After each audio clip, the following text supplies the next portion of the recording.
How's your culture? And did you have an office Christmas party? Because if you did, you've already made a small investment in having a great business culture. A small one. Now, a business's culture is a very funny and elusive thing, and it's all too easy to find yourself with a team that feels more like a liability than like an asset. I've been a business coach for a long time now, and I've seen both, I've seen businesses and teams where the culture's great and people work together and trying to achieve a common goal and support each other.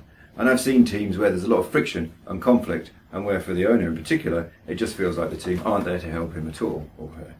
As a trades business owner in particular, you're completely dependent on your team, right? A trades business is a people business, isn't it, right? What you do for your business is people go to site and do the work. So you're entirely dependent on them, and having a positive, supportive culture is very important for your business. And if you don't have one, you'll scratch along being frustrated and, uncomfortably wondering why it's not going as well as it should.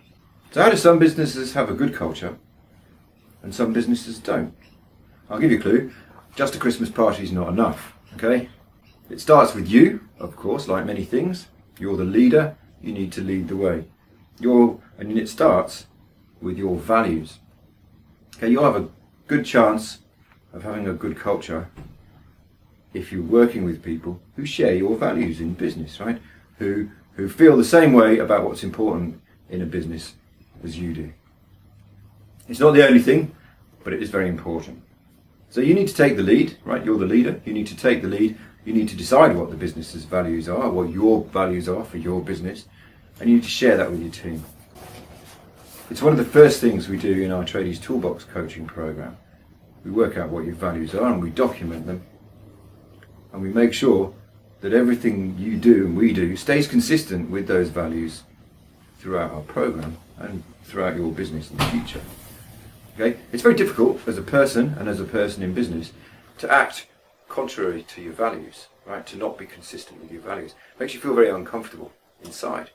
So you're always going to act in accordance with your values. So once we've documented them, we go ahead and write your strategy, and we make sure that the strategy is consistent with your values too. That we're going to do things in terms of marketing and in terms of structure and in terms of pricing positions and things like that that are consistent with who you are in business and who you want to be. I'll give you a quick example. If it's important to you to do really good quality work, don't be going out marketing yourselves as cheap, because you won't be cheap. You'll insist on staying there long enough to do good quality work, so you'll not make money. That was an example. Now back to culture. Hire people who share your values. Good idea, right? In the interview process, check what values they think are important in a business and don't hire somebody who doesn't share your values. The same with your existing employees. Go back and ask them. Show them your values. Ask them if they like them. Ask them if they want to belong to a business that has these values driving it as its backbone. And if they don't, consider getting rid of them. Consider not having them on your team. And with the ones that do, I know that's an uncomfortable thing to do, by the way, but I think somebody who thinks your values are stupid is going to be detrimental to your business. With everybody else, congratulate each other, pat each other on the back for being in this together, all involved in a business where you share the values, right? That's run according to values that you share. A guy called Simon Sinek, I don't know if you've heard of him. I watch him and follow him on the internet and look at his books. He talks a lot about organisational culture. He works with a lot of bigger businesses, and he helps corporates get value and best performance from their employees. And he says that you should all talk about the values every day. He proposes you do an exercise in your daily huddle, that short meeting every morning, where somebody has to say which of the values they've espoused or used or felt in tune with in the last week or so. We do this in my business. In our team meetings, only 4 of us, right? So we do one a day. Every week somebody does one. We don't do Mondays. Which one feels meaningful to you this week? And you know what? It's quite fun. It's a bit excellent. It takes us out of thinking about what we've got to do and being very focused on the tasks in front of us and things. It makes us think about each other and ourselves, and it makes us think about these values and how something has been important to us this week. It's actually quite a nice bonding thing, as well as reminding us that these values are important. So I'm going to suggest you do something similar.